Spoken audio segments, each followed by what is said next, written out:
Welcome to a Starter and a Chaser podcast with your hosts, Joe Clarke and John Passow.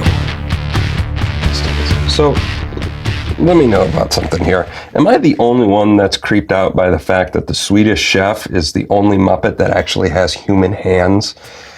Hi! Welcome to another episode of a Starter and a Chaser podcast where we review whiskey, spirits, beer, and occasionally the logistics of Muppet anatomy. I am John Passow. I'm Joe Clarke, and I'm okay with this. You sure? Yeah. Okay, all right. So, Joe, you've been telling me that you're actually really interested about this next product that we're going to review. Tell the fine folks what that is. We have Montanya Rum. This is an American rum Platino, not Latino, Platino. And it is from Colorado. The mountains of Colorado. Colorado water, Colorado mountains. Colorado beer. Oh, wait, no. Whiskey. So this is female-founded, female-owned, started by Karen Hoskin, and she had her first distillery in 2008. But also, which is this? It is this. Yes. And the first time she ever tasted rum was at the age of 21 while she was on trip in Goa, India. Now, we've done some Goa reviews before. Paul John, of course, whiskey from Goa. But what she got turned on to was Old Monk. We haven't done a review of Old Monk yet, have we? Because you have an expression of it. I have an expression of it also. We should combine the expressions. It's tasty. Yes, yes, and I can see why she was turned on to rum by this. Yeah, absolutely. And so she had a love affair with rum. She had a graphic design firm at one point, and eventually she started her own distillery, like Joe said, in 2008 in Silverton, Colorado. And then eventually in 2011 moved to Crest Butte, Colorado, which they are at currently.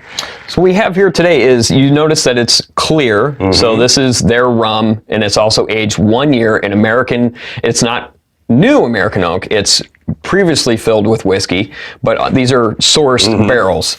So whiskey and also and Oro. Yeah, I was going to say, also they had it filled with their other rum, which you'll see that we will review in the next episode or so. Mm-hmm. Just keep an eye out there. Be sure to hit subscribe so you can see our notifications when we do that. Absolutely. Yes.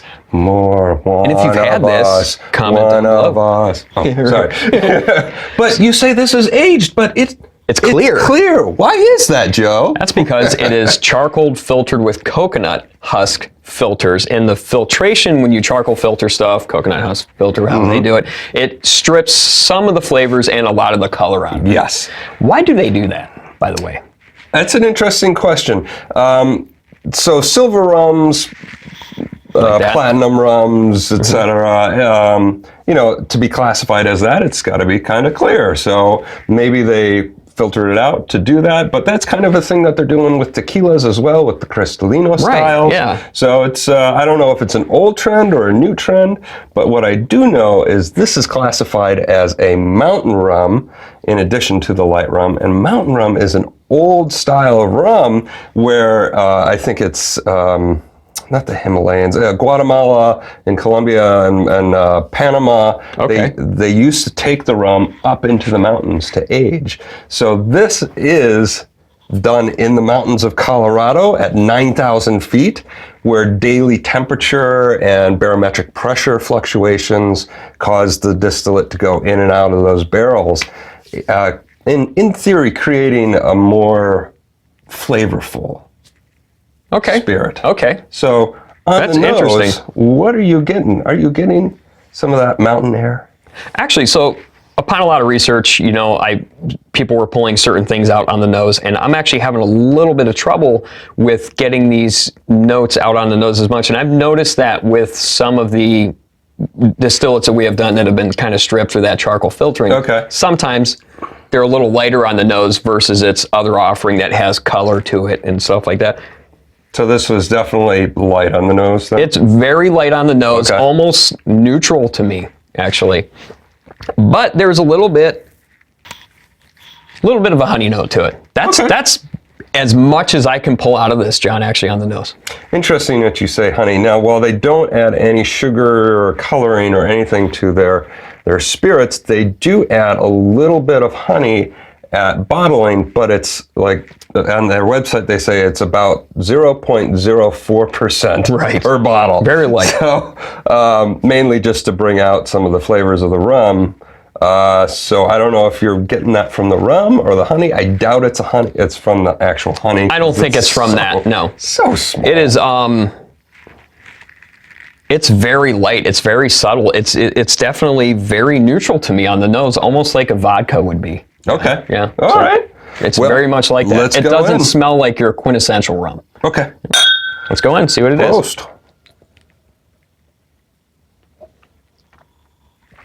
Oh, it tastes like rum. I'm going to go back for a second. Have you ever had a platinum rum before that's been through this? Actually, no, I haven't. This is my first. Me too. So it's at first sip, it's kind of mimicking these other drinks we have had. You can tell it's a rum, but not what you would expect a rum to be. Yeah. Absolutely. That is a very good point. Let's re-alcohol. Yeah.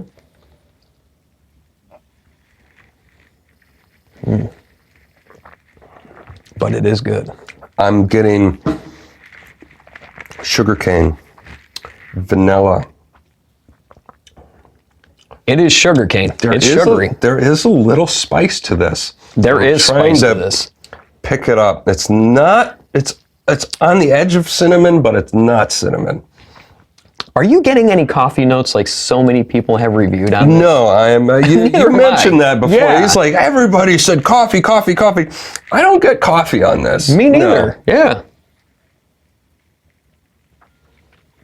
And this bottle has had a time to breathe, by the way. Yeah. I opened it about 2 weeks ago.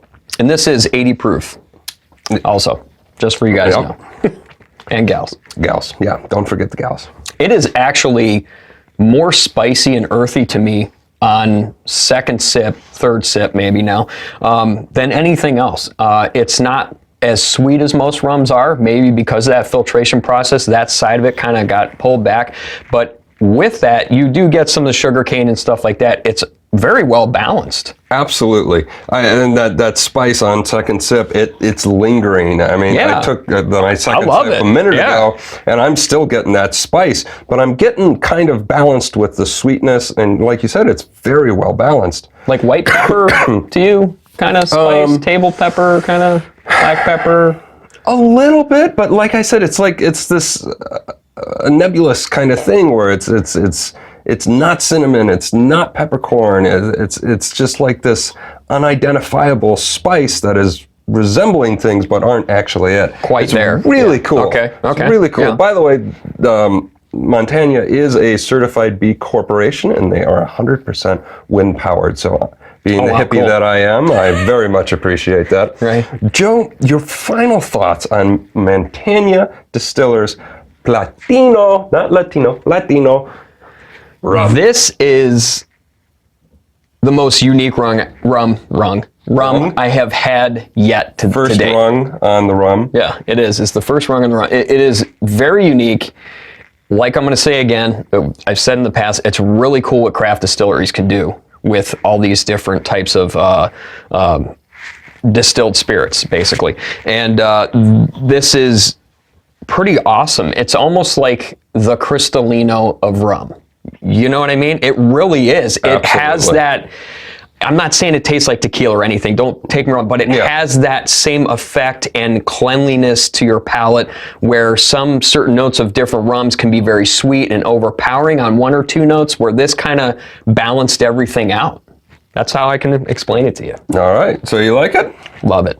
All right. It's good. It's great. It's a good drink. I really like this as well. It is, it's delicate, it's complex, it's subtle, it's not over the top. Like Joe said, it has that Cristalino-esque feeling to it without being tequila driven. It's very, very much a rum. And upon first sip and second sip, you get that cane sugar right away. So I'm really fascinated by this, and I can't wait to try their Oro, which we're going to be reviewing probably in 2 weeks here on the podcast because we have the bottle. So keep an eye out for that, and definitely if you are ever. Yep, John's out. So if you are ever in the Crested Butte area of Colorado, be sure to hit up the distillery. watch that altitude sickness because it is 9,000 feet. And we will be back on another time with another episode of a Starter and a Chaser podcast. Beer, rum, weird stuff whiskey, from Greece, 50-year-old stuff, Muppets, hands.